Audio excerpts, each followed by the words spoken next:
From Spain.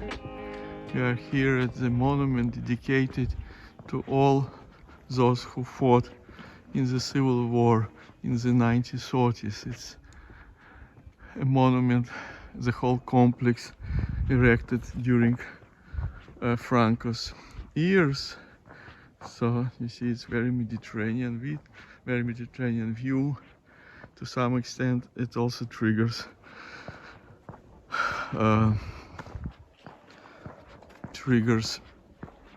recollections of similar monuments in Dixie, in Georgia, generals who are erected in the wall, not far away from Atlanta. But this is Christian church, and bodies of 40,000 people who were killed during the war were brought here from all Spain. So, and this is how you see this. Okay, so unfortunately cannot video record. So we are here at the memorial dedicated to all the victims of the Civil War from the 1930s.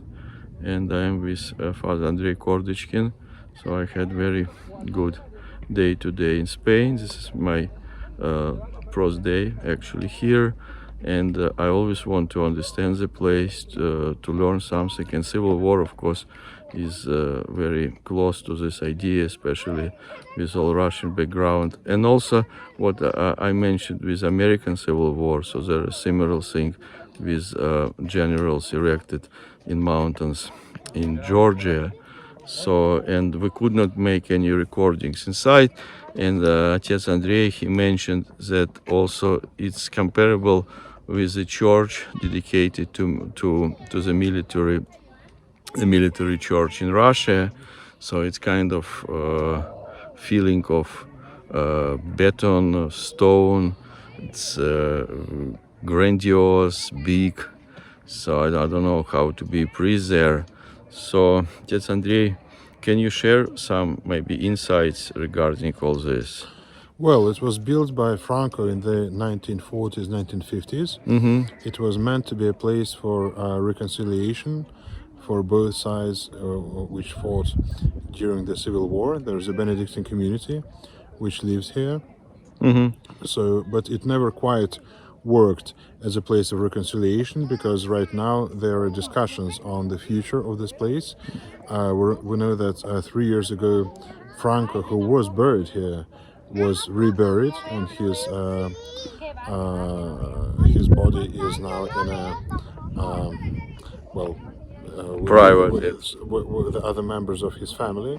So right now there are discussions in the government whether the monastery should be closed, and the cross, which is one of the, I think, highest crosses in existence in the world, should be blown up, and the monastic community should be dispersed.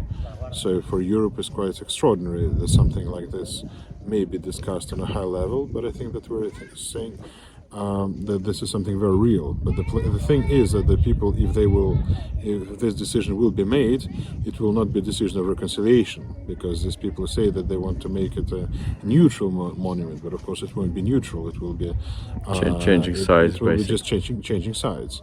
So I wonder if any kind of neutrality for the Spanish people is possible. But I think Franco was very sincere in his idea, and also the place which he has chosen is not accidental, because very close to here is a monastery of San Lorenzo de Escorial, which was built in the end of the 16th century. And if we stand in front of the church, we see the church is decorated with the figures of the kings of Israel, and the proper architecture of the church makes references to the Temple of Jerusalem and all the Spanish monarchs who died in the last few centuries are buried there.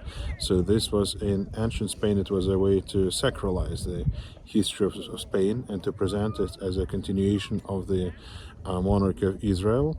But Franco makes one step forward, and he includes his own reign and the Spanish Civil War as a continuation of this great and sacred Spanish history. Right. So basically, what what parallels do you see with the Russian Civil War, if any, here? Well, I think that I would not compare it with the Russian Civil War for one reason. We can say that even after the victory of Franco in 1939, the Spanish society has remained very much divided. Now, I don't think that in Russia we can say that, for example, in the 1950s and the 1960s, the society was divided between the Red Russians and the White Russians. Any kind of resistance was completely eliminated. So, of course, nowadays we can speak about, we can identify some people who would be more sympathetic towards the White Russia rather than to the Red Russia, but we cannot say that the Russian society is divided half and half.